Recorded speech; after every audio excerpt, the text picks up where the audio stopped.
Capítulo 30. O centro de gravidade permanente. Não existindo uma verdadeira individualidade, também é impossível que haja continuidade de propósitos. Se não existe o indivíduo psicológico, se em cada um de nós vivem muitas pessoas, se não há um sujeito responsável, seria absurdo exigir de alguém a continuidade de propósitos. Bem sabemos que dentro de cada pessoa vivem muitas pessoas. Então, o pleno sentido de responsabilidade não existe realmente em nós. O que um determinado eu afirma em um dado instante, não pode ter seriedade alguma devido ao fato concreto de que qualquer outro eu pode afirmar exatamente o contrário, em qualquer outro momento. O grave de tudo isso é que muitas pessoas acreditam possuir o sentido de responsabilidade moral e se auto-enganam, afirmando serem sempre as mesmas. Há pessoas que, em algum momento de sua existência, vêm aos estudos gnósticos, resplandecem com força da aspiração, entusiasmam-se com o trabalho esotérico e até juram consagrar a totalidade de sua existência às questões gnósticas. Inegavelmente, todos os irmãos de nosso movimento chegam até a admirar tal entusiasta. Não se pode menos que sentir alegria ao escutar pessoas desse tipo, tão devotas e definitivamente sinceras. Contudo, o idílio não dura muito tempo. Qualquer dia, devido a tal ou qual motivo, justo ou injusto, simples ou complicado, a pessoa se retira da gnose. Então, abandona o trabalho, e, para reparar o erro, ou tratando de se justificar, afilia-se a qualquer outra organização mística e pensa que agora vai melhor. Todo esse ir e vir, toda essa troca incessante de escolas, seitas, religiões, se deve à multiplicidade de eus que em nosso interior lutam entre si pela supremacia. Considerando que cada eu possui seu próprio critério, sua própria mente, suas próprias ideias, é apenas normal essa troca de opiniões, esse borboletear constante de organização em organização, de ideal em ideal, etc.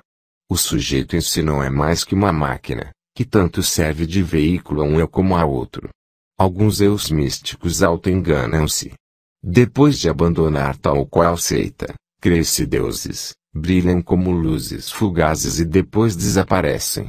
Há pessoas que por um momento chegam ao trabalho esotérico, e logo, no instante em que o outro eu intervém, abandonam definitivamente esses estudos e se deixam engolir pela vida. Obviamente, se uma pessoa não luta contra a vida, esta a devora, e são raros os aspirantes que, de verdade, não se deixam tragar pela vida. Existindo dentro de nós toda uma multiplicidade de eus, o centro de gravidade permanente não pode existir. É apenas normal que nem todos se autorrealizem intimamente. Bem sabemos que a autorrealização íntima do ser exige continuidade de propósitos, e, considerando que é muito difícil encontrar alguém que tenha um centro de gravidade permanente, então não é estranho que seja rara a pessoa que chega à autorrealização interior profunda. O normal é que alguém se entusiasme pelo trabalho esotérico e logo o abandone. O estranho é que alguém não abandone o trabalho e chegue à meta. Certamente, e em nome da verdade, afirmamos que o Sol está fazendo um experimento de laboratório muito complicado e terrivelmente difícil. Dentro do animal intelectual, equivocadamente chamado homem, existem germens que, convenientemente desenvolvidos, podem converter-nos em homens solares. Contudo, convém esclarecer que não é seguro que esses germens se desenvolvam, o normal é que se degenerem e se percam lamentavelmente. Em todo caso, os germens citados, que irão se converter em homens solares, necessitam de um ambiente adequado, pois é bem sabido que a semente, em um meio estéril, não germina, perde-se. Para que a semente real do homem, depositada em nossas glândulas sexuais, possa germinar, são necessários continuidade de propósitos e corpo físico normal. Se os cientistas continuam fazendo experiências com as glândulas de secreção interna, qualquer possibilidade de desenvolvimento dos germens mencionados poderá vir a se perder. Ainda que pareça incrível, As formigas já passaram por um processo similar, em um passado remoto, arcaico, de nosso planeta Terra. Ao contemplar a perfeição de um palácio de formigas, enchemo-nos de assombro. Não há dúvida de que a ordem estabelecida em um formigueiro é formidável. Aqueles iniciados que despertaram a consciência sabem, por experiência mística direta, que as formigas, em tempos de que nem remotamente suspeitam os maiores historiadores do mundo, foi uma raça humana que criou uma poderosíssima civilização socialista. Os ditadores daquela civilização eliminaram as diversas seitas religiosas e o livre-arbítrio, pois tudo isso lhes tirava poder, e eles necessitavam ser totalitários no sentido mais completo da palavra. Nestas condições, eliminada a iniciativa individual e o direito religioso, o animal intelectual se precipitou pelo caminho da involução e da degeneração. A tudo isso se acrescentou os experimentos científicos, transplantes de órgãos, glândulas, ensaios com hormônios etc., cujo resultado foi a diminuição gradual do tamanho e a alteração morfológica daqueles organismos humanos, até que, por último, fossem convertidos nas formigas que hoje conhecemos. Toda aquela civilização, todos aqueles movimentos relacionados com a ordem social estabelecida se tornaram mecânicos e foram herdados de pais a filhos. Hoje, enchemo-nos de assombro ao ver um formigueiro, mas não podemos deixar de lamentar sua falta de inteligência. Se não trabalhamos sobre nós mesmos, evoluímos e degeneramos espantosamente. Certamente, o experimento que o Sol está fazendo no laboratório da natureza, além de ser difícil, tem dado muito poucos resultados. Criar homens solares só é possível quando existe verdadeira cooperação em cada um de nós. Não é possível a criação do homem solar, se antes não estabelecemos um centro de gravidade permanente em nosso interior. Como poderíamos ter continuidade de propósitos, se não estabelecemos em nossa psique o centro de gravidade? Certamente, qualquer raça criada pelo Sol, não tem outro objetivo na natureza que o de servir aos interesses dessa criação e ao experimento solar. Se o Sol fracassa em seu experimento, perde todo o interesse por uma raça, e esta fica de fato condenada à destruição e à involução. Cada uma das raças que existiram sobre a face da Terra serviu para o experimento solar. Em cada raça, o Sol conseguiu alguns triunfos, colhendo pequenos grupos de homens solares. Quando uma raça já deu seus frutos, desaparece de forma progressiva ou perece violentamente mediante grandes catástrofes. A criação de homens solares é possível quando se luta por ficar independente das forças lunares. Não há dúvida de que todos esses eus que levamos em nossa psique são de tipo exclusivamente lunar. De modo algum seria possível libertar-nos da força lunar se não estabelecêssemos previamente em nós um centro de gravidade permanente.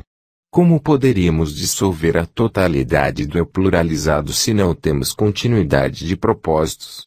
De que maneiras poderiam ter continuidade de propósitos sem havermos previamente estabelecido em nossa psique um centro de gravidade permanente? Uma vez que a raça atual, em vez de ficar independente da influência lunar, perdeu todo o interesse na inteligência solar, indubitavelmente se condenou à involução e à degeneração. Não é possível que o homem verdadeiro surja mediante a mecânica evolutiva.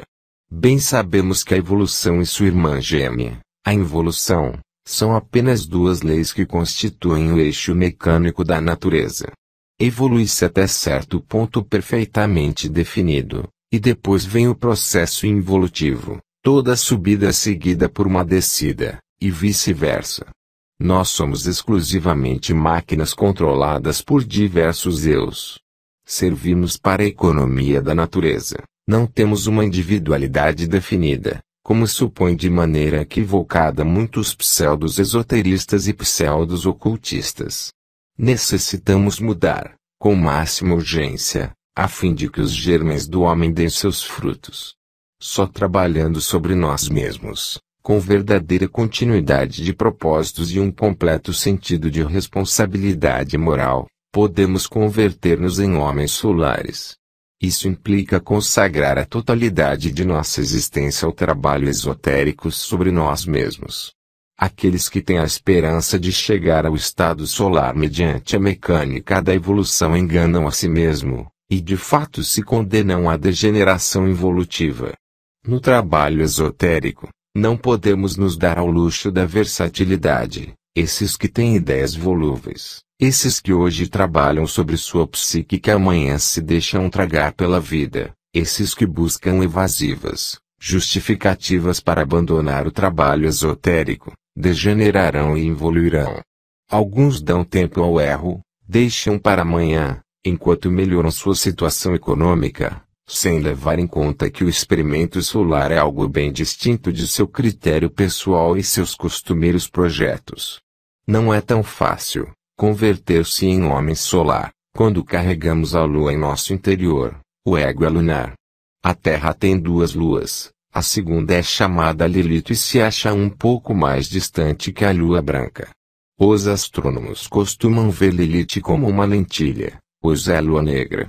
As forças mais sinistras do ego chegam à Terra desde Lilith, e produzem resultados psicológicos infra-humanos e bestiais. Os crimes da imprensa sangrenta, os assassinos mais monstruosos da história, os delitos mais insuspeitados etc., devem-se às ondas vibratórias de Lilith. A dupla influência lunar, representada no ser humano pelo ego que carrega em seu interior, faz de nós verdadeiros fracassos. Se não vemos a urgência de entregar a totalidade de nossa existência ao trabalho sobre nós mesmos, com o propósito de liberar-nos da dupla força lunar, terminaremos pela Lua, evoluindo, degenerando cada vez mais, dentro de certos estados que bem poderíamos qualificar de inconscientes e infraconscientes. O grave de tudo isso é que não possuímos a verdadeira individualidade. Se tivéssemos um centro de gravidade permanente, trabalharíamos de verdade, seriamente, até chegar ao estado solar. Há tantas desculpas nestas questões, tantas evasivas, existem tantas atrações fascinantes, que de fato costuma ser quase impossível compreenderem, por tal motivo, a urgência do trabalho esotérico. Contudo, a pequena margem que temos de livre-arbítrio e o ensinamento gnóstico orientado para o trabalho prático, poderiam servir de embasamento para nossos nobres propósitos relacionados com o experimento solar. A mente volúvel não entende o que estamos dizendo aqui, lê este capítulo e posteriormente o esquece. Vem outro livro e depois outro, e finalmente acabamos nos afiliando a qualquer instituição que nos venda um passaporte para o céu, que nos fale de forma mais otimista, que nos assegure comodidade no além. Assim são as pessoas, meras marionetes controladas por fios invisíveis. Bonecos mecânicos com ideias volúveis e sem continuidade de propósitos.